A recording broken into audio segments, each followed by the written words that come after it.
Hare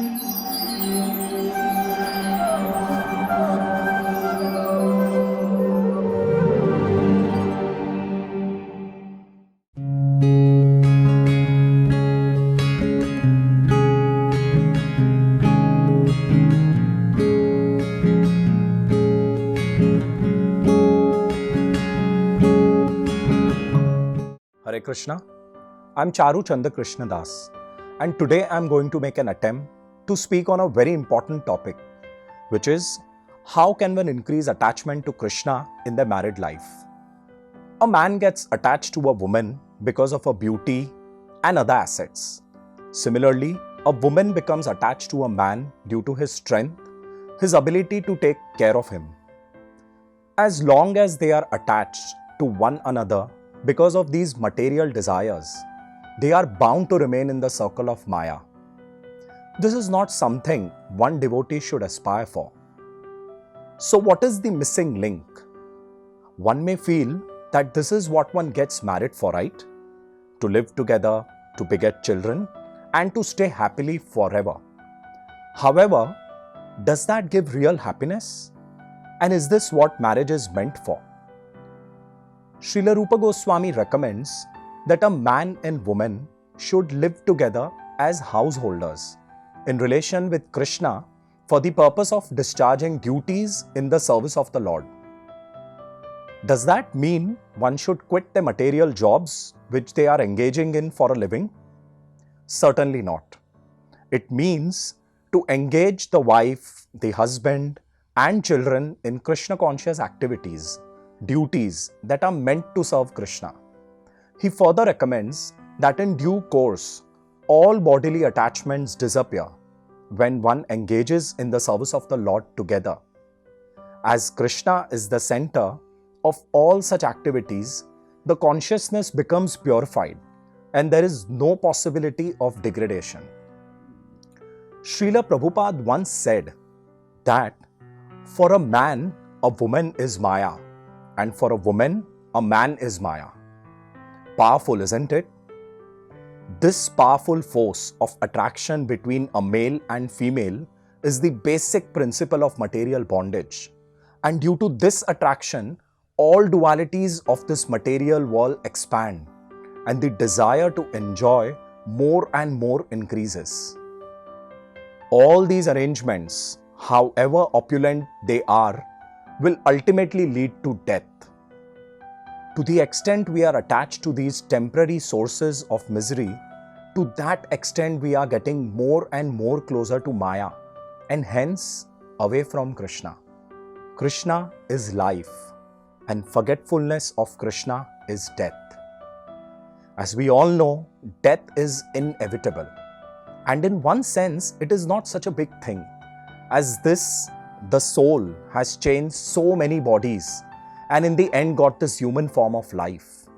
Like the Vishnu Puran also says that the greatest misery of life is to forget Krishna in the human form of life that we've got. So if Krishna is all attractive and the reservoir of all pleasure, why do we forget him?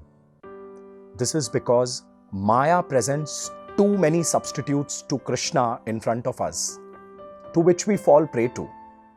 So in such a situation, how do we ensure that we keep Krishna in the center?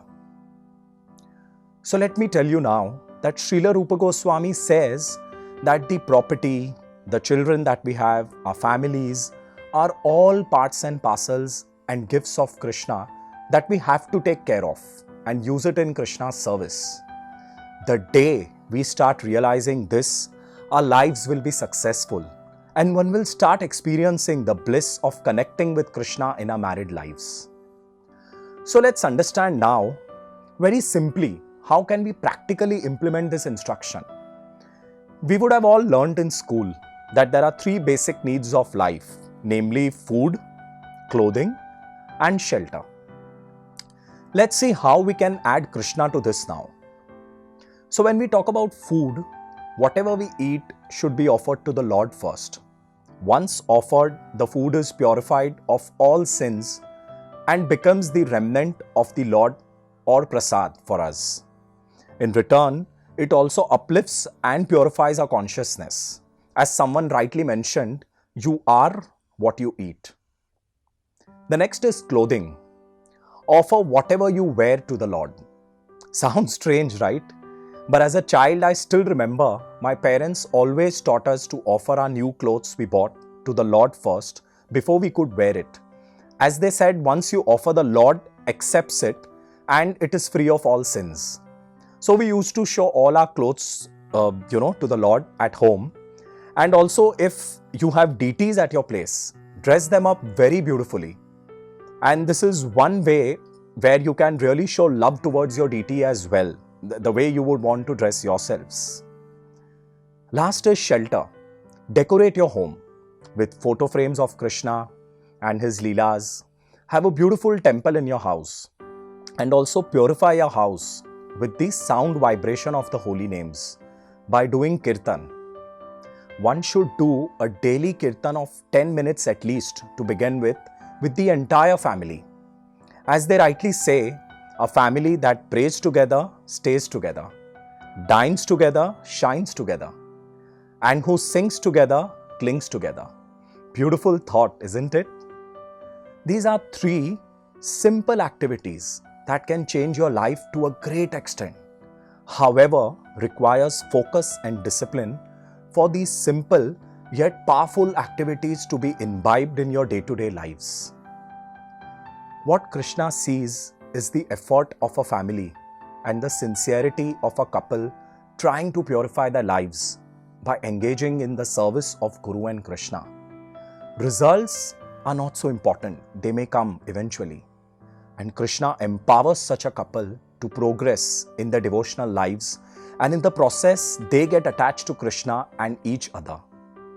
Children who are brought up in such a wonderful environment, seeing their parents lovingly serving Krishna together, and they automatically grow up as happy children and feel loved and belonged. This is the beauty of keeping Krishna in the center of your day-to-day lives. And these simple family activities can be done by any devotee. Hence, the purpose of married life is not to be cold and cruel to each other and be demanding all the times. However, to help each other serve Krishna and his devotees and grow in their spiritual lives, which is renunciation in its true sense. Staying together in such a spirit is the necessity of our spiritual survival in our married lives today. I had once heard of a shloka in Srimad Bhagavatam, the essence of which I would like to quickly narrate and end here. It simply says that a devoted husband and a chaste wife advance together in Krishna consciousness. And Srila Prabhupada further goes to say that such a wonderful couple is surely like to go back to Godhead together. These words of the Srimad Bhagavatam and Srila Prabhupada give so much assurance. Thank you, Srila Prabhupada, and thank you, Gurudev, for everything that you have given us. Hare Krishna.